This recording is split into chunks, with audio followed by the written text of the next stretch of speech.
तो फिर मुंह खोल के दिखा दे अपनी मैया को। क्यों, अब क्या होगा? तूने मिट्टी तो ना खाई, तू दिखा दे कि जे सब असत्य बोल रहे हैं। कान्हा, मुंह खोल।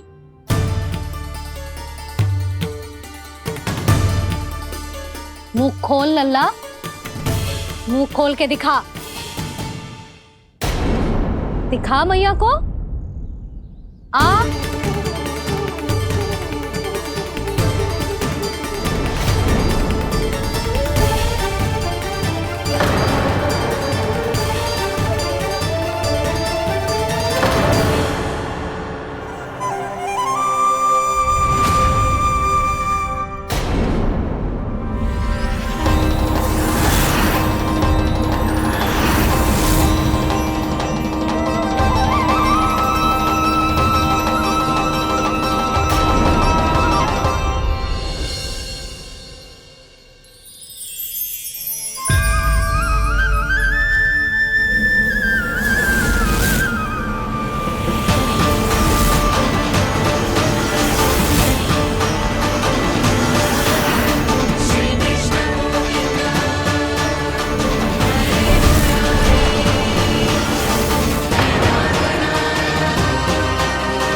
हे नारायण, ये कैसा अद्भुत दृश्य है।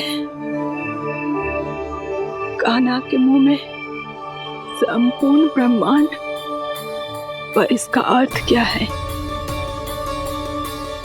नारायण की इच्छा क्या है? क्यों दिखाया उन्होंने मुझे ये सब? क्या बताना चाहते हैं मुझे वो ये सब? कुछ ना कुछ कारण तो अवश्य है। लगता है मुझे मेरे इन प्रश्नों का उत्तर मेरे कान्हा के पास जाके ही मिलेगा।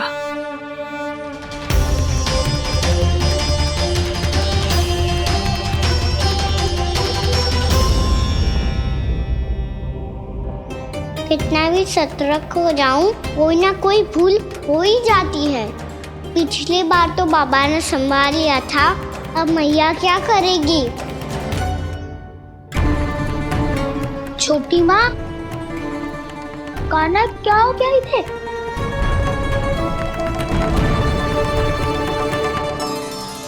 मैया,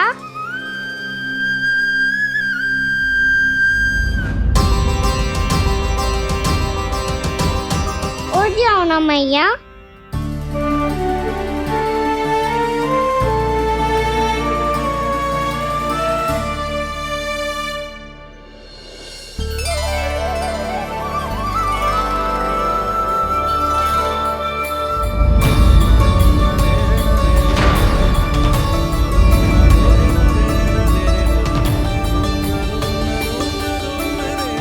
मैया,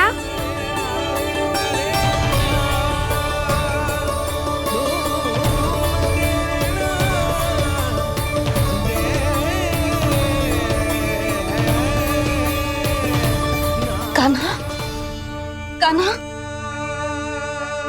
लल्ला, मैया क्या होगा आपको? आप ठीक तो हो? कान्हा मुंह खोल के दिखा, दिखा मैया को।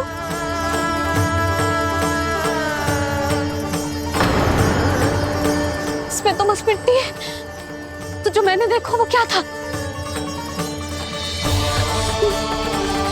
स्वप्न था मेरा या कोई भ्रम हुआ था? हाँ लल्ला, इससे पहले कि मैया मेरे सत्य समझ जाए, मुझे स्थिति को संभालना होगा। मुझे क्षमा कर दो मैया, आपको दुखी करो मैंने, पर मैं सच्ची कह रहा था, मैं मिट्टी ना खाई, बस भूदेवी का प्रसाद ही खाया था।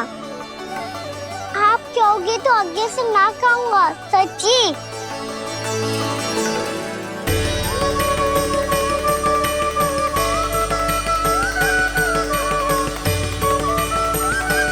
बस बस लल्ला बस, इसमें विशेष शक्ति ना हो सकती। ये तो इतना भोला है कि मिट्टी को भूदेवी का प्रसाद समझ के खागा। मुझे क्षमा कर दो मैया। ये दूसरी बार हुआ है मेरे साथ। क्या मैं बावली हो गई हूँ? ना ना, मैं तो पूरी तरह ठीक हूँ। फिर क्या कारण हो सकता है इसका? अरे प्रसाद का समय हो गया है और मैंने अभी तक कुछ बनाओ भी ना है। आज फिर से गुड़ ही चढ़ाना पड़ेगा। मैं आए दिन भोग में गुड़ चढ़ा रही हूँ, अवश्य इसीलिए मिट्टी को गुड़ का प्रसाद समझकर खागो मेरा कान्हा।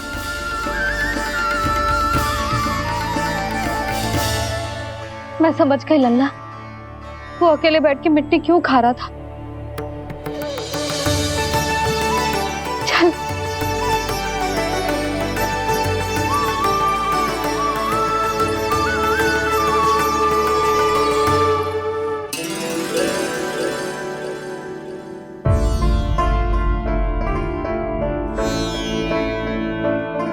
मुझे क्षमा कर दो प्रभु।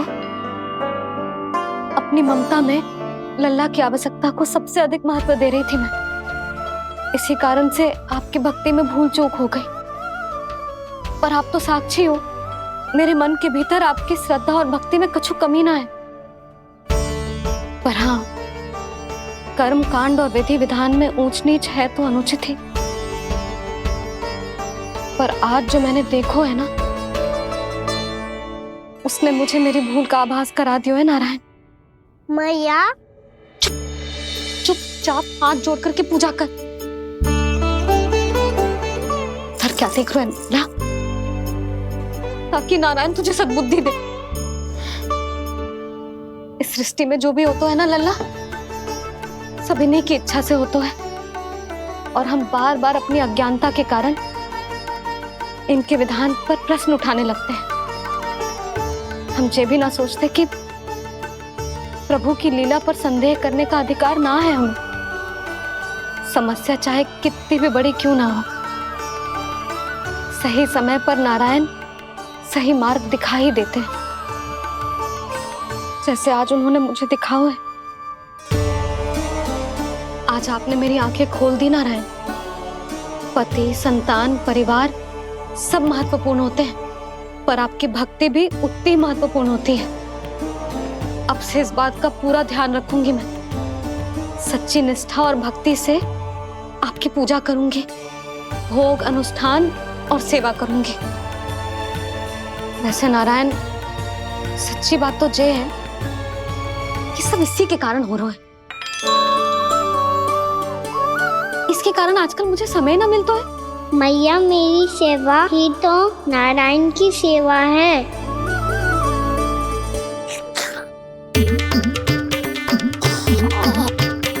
मुस्कुरा क्यों रहे रे? हाथ जोड़ प्रार्थना कर कि नारायण तुझे भी सही समय पर सही मार्ग दिखाएं, ताकि तुझे मिट्टी वाली भूल दोबारा ना दोहराए। हाथ जोड़। आपको मुझे भी सही मार्ग दिखाना होगा प्रभु। एक और मेरी प्रजा है तो दूसरी ओर मेरा लल्ला। मैं किसका हित साधूं? किसी एक का त्याग कैसे कर दूं मैं?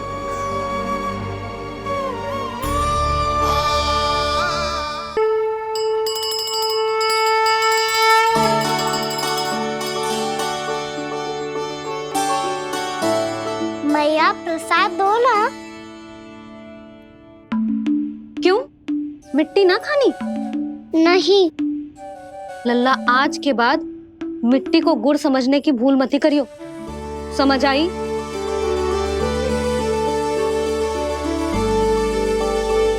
जा विश्राम कर।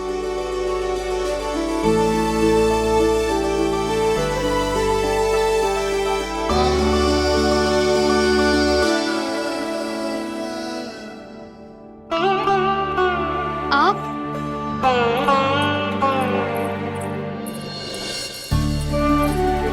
लो जी, मुझे ना आपसे बहुत महत्वपूर्ण बात करनी है। मेरे साथ आओ, चलो। बहुत आवश्यक बात करनी है। बैठो, बैठो जी।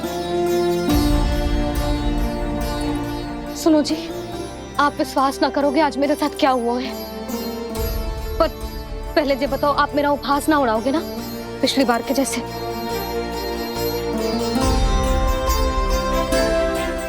मैंने ना कान्हा के मुंह में फिर से ब्रह्मांड देखो है। आप ऐसे क्या देख रहे हो? सच्ची में देखो है। और इतना ही ना, मैंने तो ये भी देखो कि श्री नारायण गोकुल में हर स्थान पे है, जहां देखो वही नारायण। ये तो इसी बात का संकेत है यशोदा के आज गोकुल वासियों को नारायण के आशीर्वाद और सहायता की आवश्यकता है। इसका क्या अर्थ है?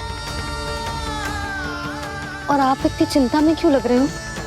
उस व्यापारी ने हमारे गोकुल वासियों के साथ छल किया है यशोदा। जानबूझकर उसने सभी को लोग के जाल में फंसायो, और ये सब उसने कियो है किसी और के लिए। किसके लिए? बताओ जी, किसके लिए? कंस के लिए। कंस के लिए।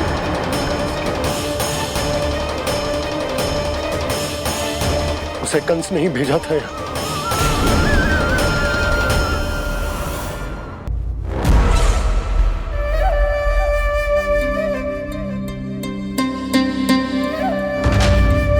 क्या देख रहे हो? तुम इसके योग्य हो परमानंद। अपनी बुद्धिमत्ता, चतुराई और कुशलता से तुमने इसे अर्जित किया है। महाराज की जय हो। महारानी प्राप्ति महारानी हस्ती। हमें तो लगता है कि परमानंद को हमारे मंत्रिमंडल में होना चाहिए। परमानंद, जिस प्रकार तुमने गोकुल वासियों को अपनी चतुराई के चक्रव्यूह में फंसा दिया है, अद्भुत था वो, अद्भुत। आप बस आज्ञा दीजिए महाराज, ये सेवक पालन करेगा। आज गोकुल आपके चरणों के नीचे आ गया है। कुछ ही समय में पूरा संसार आपके पैरों तले होगा।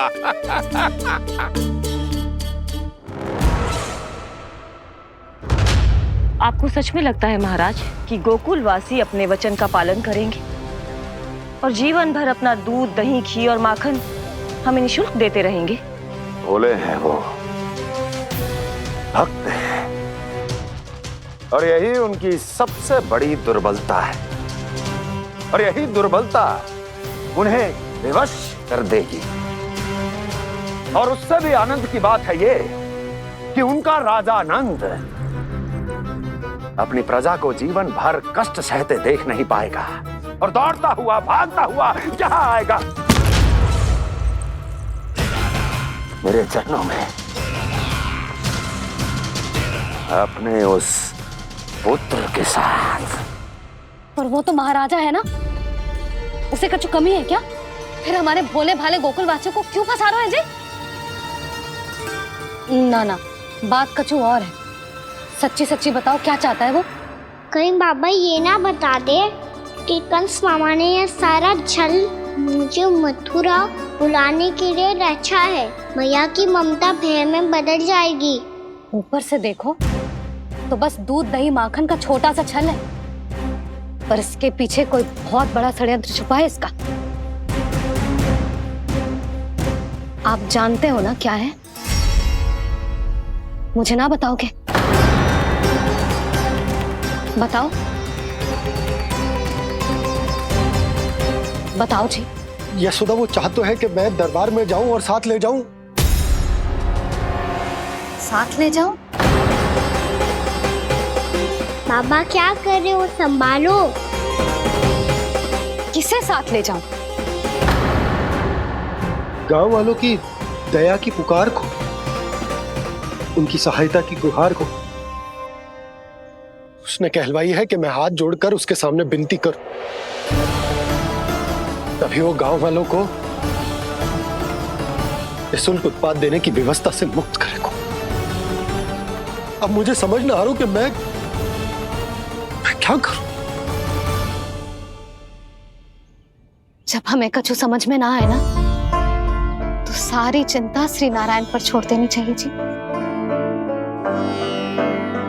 तुम सत्य कह रही हो यशोदा, सारी चिंता नारायण पर ही छोड़ देनी चाहिए। अब वही मार्ग दिखाएंगे। जिस सारी गोपियों पर तो बड़ा संकट आ गया जी। अब तो इनका मन भी करेगा तो हिचक के बारे मेरे पास ना आएंगी।